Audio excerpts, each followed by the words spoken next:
Viime jaksossa tutustuimme Rooman perustamistarinaan, Kolosseumiin sekä EM-finaaliotteluun. Tässä jaksossa dokumenttihommat jatkuu. Tässä alkaa tulla jo pientä dokkaria. Toivottavasti mä saan tässä jotain laadukasta kamaa. Mä oon niin paska kuvaaja, mutta katsotaan. Takaraivossa mua häiritsee, ettei mulla ole kunnon mikrofoneja. Pelkään, että järkkärin omat mikit ei riitä, varsinkin kun montaa ottoa on häirinnyt tuuli ja huono laatu. Sen takana löytyy kaikki aarteet. Mä en vaan saa tarpeeksi näistä hommista. Mietin asiaa. Nyt on kuitenkin päivä täynnä aktiviteettia. Toivottavasti selviän vielä ilman.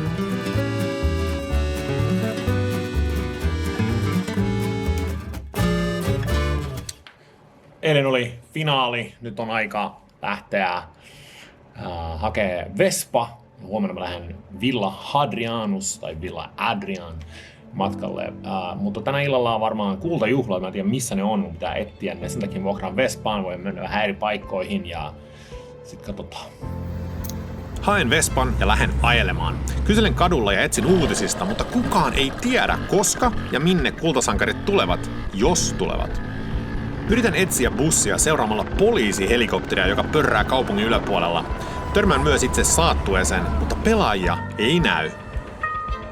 Päätän lähteä seuraamaan Vespa-kuskia, jotka ajelevat ympäriinsä Italian liput kädessä, ja lopulta mun taka-ajo tuottaa tulosta.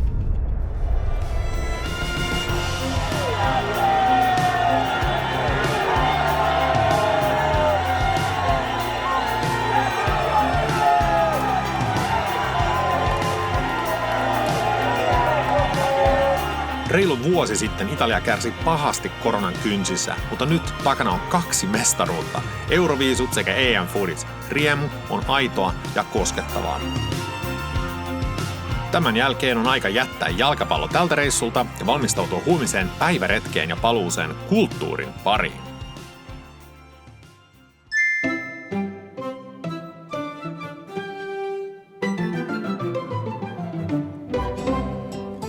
Aamulla odottaa retkipäivä. Lähden nimittäin tutustumaan Villa Adrianaan sekä Villa d'Esteen. Toinen antiikin ja toinen renessanssin. Molemmat noin 25 kilsan päässä Rooman ulkopuolella Tivolin alueella. Tivoliin pääsee julkisilla tai sitten ihan niin sanottu opastettu kiertue, jossa kyyti kuuluu retkeen. Mutta koska mulla on Vespa, niin mä menen sille. Katson mitä reittiä ajan. Päätän ottaa motarin, mutta ajan väärin ja päädyin pienemmälle tielle, mikä osoittautuu siunaukseksi. Moottoritiellä ajaminen 125 Vespalla shortseissa potentiaalisessa sateessa ei oikein maistu tänään. Vahinko vie mut pienelle tielle, jossa kruisailen vähän rauhallisemmin kohti Villa Adrianaa.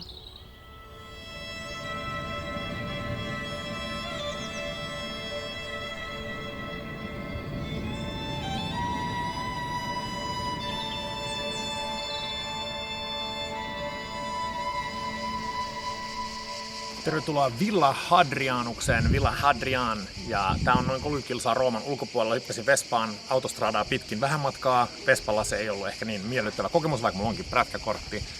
Ja nyt alkoi sataa kanssa. Tää on valtava kompleksi, rakennettu Imperator Hadrianuksen toimesta noin 118-120, jotain tällaista Kristuksen jälkeen, kun hän oli keisari. Hän oli keisari noin 20 vuotta, ja hän ei viihtynyt Palatin kukkulalla ja halusi rakentaa tällaisen kompleksin itsellensä. Täällä on privakylpylät, täällä on filosofien omat mestat. Ja tää on Tivolin kaupungissa, jossa myös ympärillä on Villa d'Este, joka on enemmän renesanssia ja vähän tällaista barokkia ja muuta. Ja myös tämä, joten suosittelen ottaa pienen päiväretken, tulla katsomaan tätä aika makeata, melkein 2000 vuotta vanhaa kylpylää, kompleksia, puutarhaa, mitä kaikkea täällä on. Villa Adrian. Unescon maailmanperintökohde Villa Adrianasta löydät 30 rakennuksen jäännökset, jotka ulottuu 120 hehtaarin alueelle. Villa suunniteltiin ideaalikaupungiksi, jossa yhdistyi antiikin Kreikan, Rooman sekä Egyptin arkkitehturaaliset ideaalit. Hadrianus nimesi ja suunnitteli omien matkojen ja kokemusten perusteella paikkoja huvilassaan. Muun muassa Kanopos-alue on kunnianosoitus Egyptissä sijaitsevaan Kanopuksen kaupungissa hukkuneelle ystävälleen Antinoukselle. Allas kuvaa Niilin jokea. Pesile sen sijaan on inspiroitu Hadrianukselle rakkaasta Ateenan kaupungista ja siellä sijaitsevasta Stoa-poikilen pylväshallista. Sen keskellä kuvakaunis allas kruunaa maiseman. Tää on aika valtava mesta ja uskomaton projekti Hadrianukselta. Ja mä oon nyt kävellyt täällä pari tuntia, eikä täällä ole loppua lähelläkään. Vaan mä oon käynyt museot läpi, mä oon käynyt nyt ton Praetorian Guardin mestat. Ja musta tuntuu, mä katsoin äsken karttaa äsken, mulla on vielä joku 15-20 mestaa. Aikamoinen progress. Hadrianus alkoi joskus vuonna 128 aikoihin käyttämään villaa virallisena residenssinään. Rooman tässä vaiheessa jättimäistä valtakuntaa ohjattiin siis täältä käsin, mikä ei varmasti haitannut keisaria. Huvila-alue oli siihen aikaan marmoriverhotettua idylliä.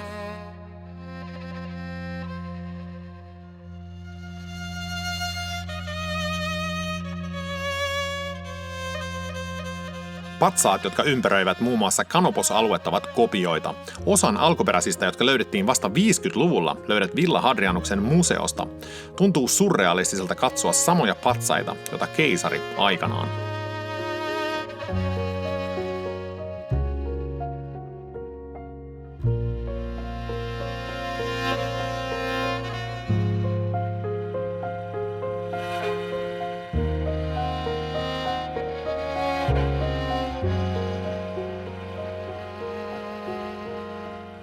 Konstantin Suuri jätti 3. vuosisadalla huvilan rappiolle. Sen jälkeen Villa Hadrianosta käytettiin lähinnä rakennusmateriaalin lähteenä.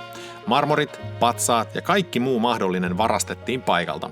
Vasta 1800-luvulla huvila suojeltiin. Yksi tunnetuimmista Villa Hadrianuksen tuhoajista oli mies, jonka kohteeseen lähden seuraavaksi. Ippolito d'Esten rakennuttama Villa d'Este.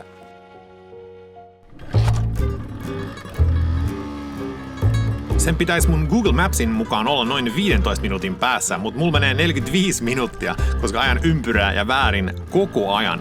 Villa d'Esten löytäminen ei ole niin helppoa ainakaan mulle. Lopulta kuitenkin ajan sisäpihalle ja olen perillä.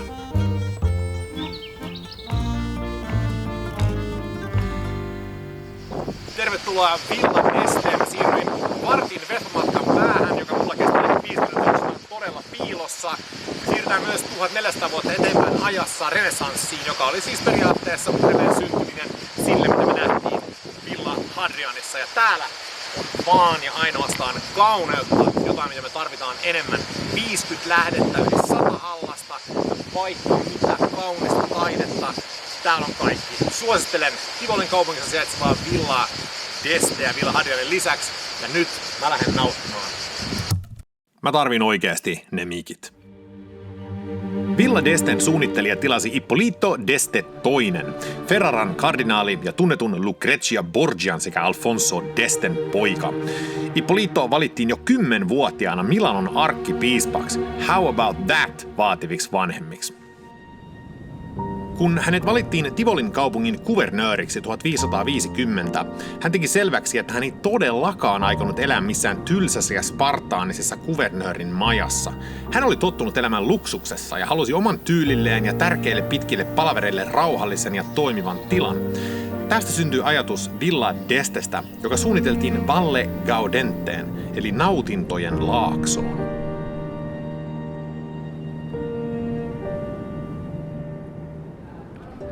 Ippolito näki Tivolin kaupungin strategisesti tärkeänä, koska se oli lähellä ei ainoastaan Villa Adrianaa, jossa hän tykkäsi tutkia ja tehdä kaivauksia, mutta myös katolisen kirkon vallan keidasta Roomaa.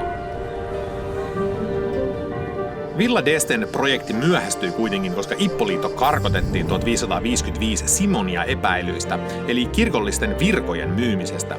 Paavi Paulus IV kuoleman jälkeen Paavi Pius IV antoi Ippolitolle viran takaisin ja nyt alkoi Villa d'Esten rakentaminen. Vuosi oli 1560.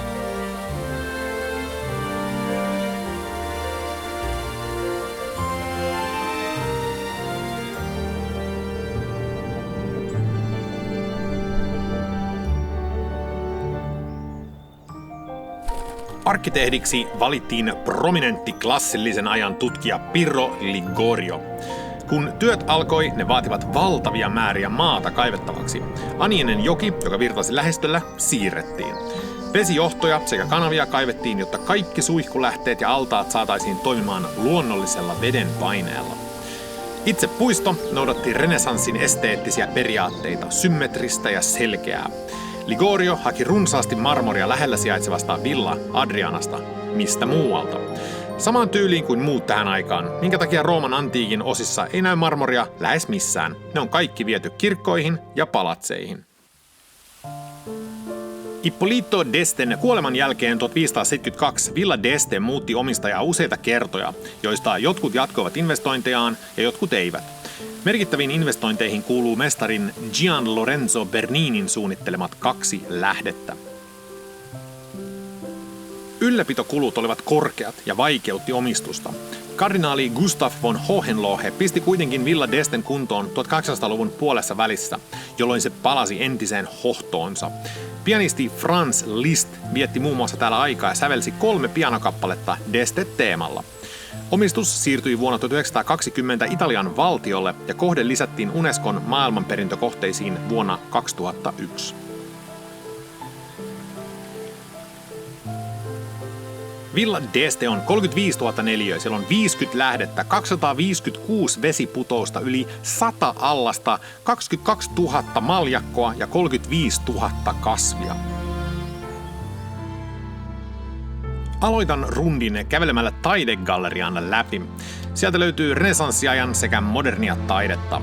Taulu, joka mulla jäi vahvasti mieleen, on valokuva, joka on moderni ja brutaali, Balkan Baroque. Ehkä sen takia, että se muistuttaa Caravaggion synkkyyttä ja valomaailmaa. Jatkan matkaa kauniiseen puistoon. Viilentävä tuuli tekee hyvää kuumana kesäpäivänä. Heti kun menee varjoon, niin kaikki tää vesi ja tää ihana tulee tämmönen raikas jotenkin vesi, mikä on tässä edessä. Toi Mr. Grande lähde. Katsotaan, mä just nyt käännän tätä. Sieltä tulee.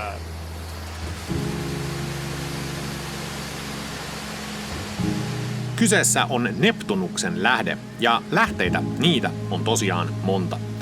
Neptunuksen lähde kuuluu merkittävimpiin Villa d'Estessä. Se on arkkitehturaalinen mestariteos, jonka kauneutta ei voi ylistää tarpeeksi. Altaan päädyssä lähde nousee majesteettisella tavalla katsojan eteen. Neptunuksen lähde kuuluu uusimpiin luomuksiin ja rakennettiin vasta 1920 Attilio Rossin toimesta. Mä ois voinut istua tuijottaa lähdettä tuntikausia.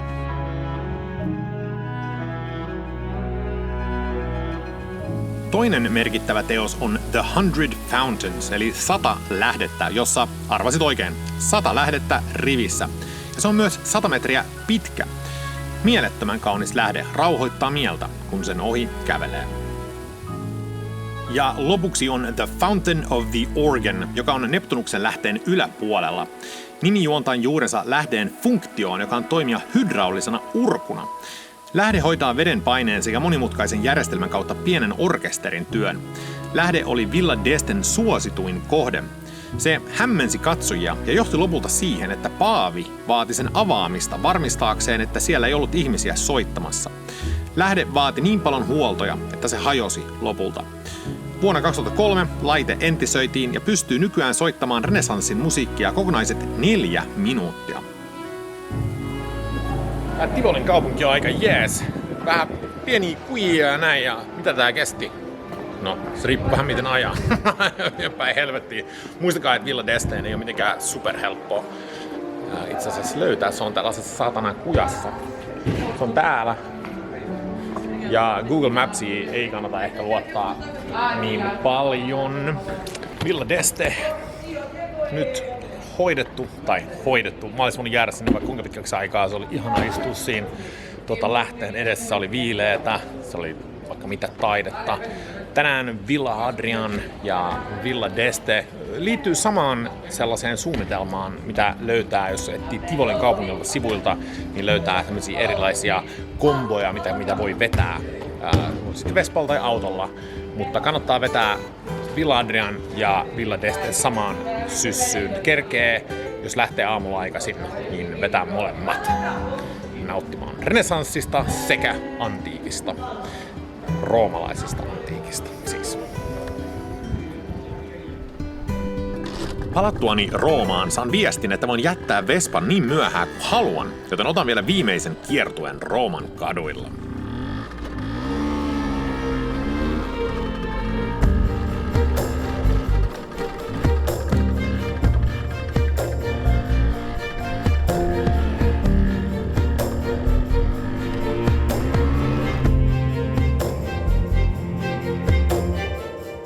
Nyt on Vespa palautettu, mulla on ollut Vespa nytten 24 tuntia, vähän reilut. Vuokrasin tommonen kuin Roam by Vespa, tosi kätevästi hoito kaikki, tosi mukavaa henkilökuntaa. WhatsAppissa koko ajan kommunikoitiin. Kävin just Villa Hadrianis ja Villa Edestes tolla noin. Ja myös voin suositella, on niin siisti ajaa, varsinkin ilta Roomassa, nähdä kaikki nämä Amphitheatrum, Flavium, Colosseumit ja muut, sä ajat niin historian läpi. Totta kai liikenne on ihan saatanan haastavaa, mutta nopeasti siihen tottuu, mutta älä lähde ihan amatöörinä kuitenkaan ajamaan. Mutta siis mä oon nauttinut 24 tuntia nyt täysin tästä Vespa-meiningistä. Tunnetteni tosi roomalaiselta nyt. Ja tää oli tässä. Illalla ennen nukkumaan menoa mua alkaa ahdistaa. Surprise! Voinko oikeasti tehdä mitään järkevää ilman kunnon mikrofoneja? Kameran oma ei taida riittää, jos haluan hyvää jälkeä. Etsin netistä kaupan, joka niitä myy, ja päätän lähteä huomenna hakemaan. Nyt ainakin yritän tehdä tästä ammattimaisempaa. Käyn ostamassa mikit ja suuntaan Colosseumille testaamaan. En tajua mitään asetuksista, mutta googlailen ja katselen YouTube-videoita. Onneksi ei ole enää kalliita roaming-maksuja.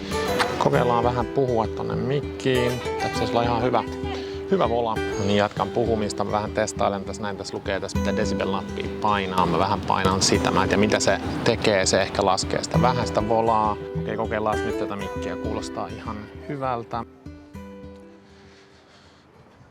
Tervetuloa Roomaan, kun korona iski.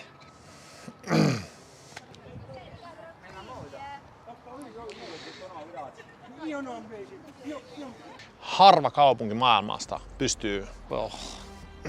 Pienen taistelun jälkeen saan tehtyä intron.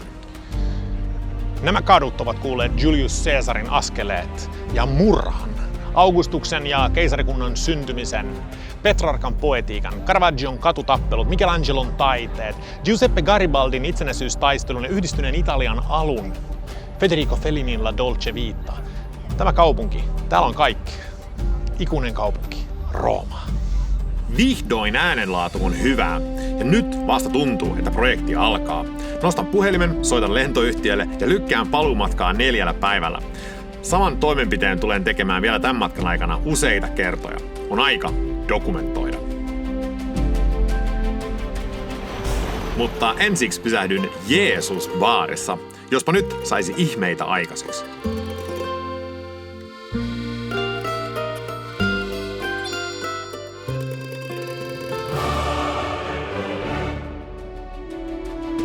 Seuraavassa jaksossa tutustumme yhteen taidehistorian suurimpiin, mutta myös pahamaineisiimpiin mestareihin, Caravaggioon ja hänen aikaansa Roomassa. Sen lisäksi käymme Musei Capitolinissa ja teemme myös paljon muuta. Hyppää kyytiin myös seuraavaan jaksoon. Haluan myös kiittää seuraavia henkilöitä, jotka ovat olleet mukana tukemassa tätä proggista. Natalia Holmström, Oskar Oxenstierna, Aleksi Nurminen, Antti Halonen, Spirit of Jörn Donner ja paljon muita.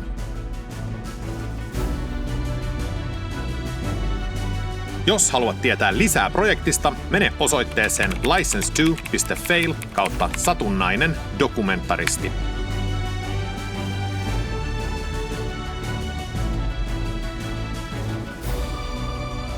Ja mikäli video oli mielestäsi hyvä, anna sille like-peukku, koska tähän on mennyt jäätävä määrä aikaa. Ota kanava tilaukseen, jotta saat ilmoituksen, kun seuraava video ilmestyy.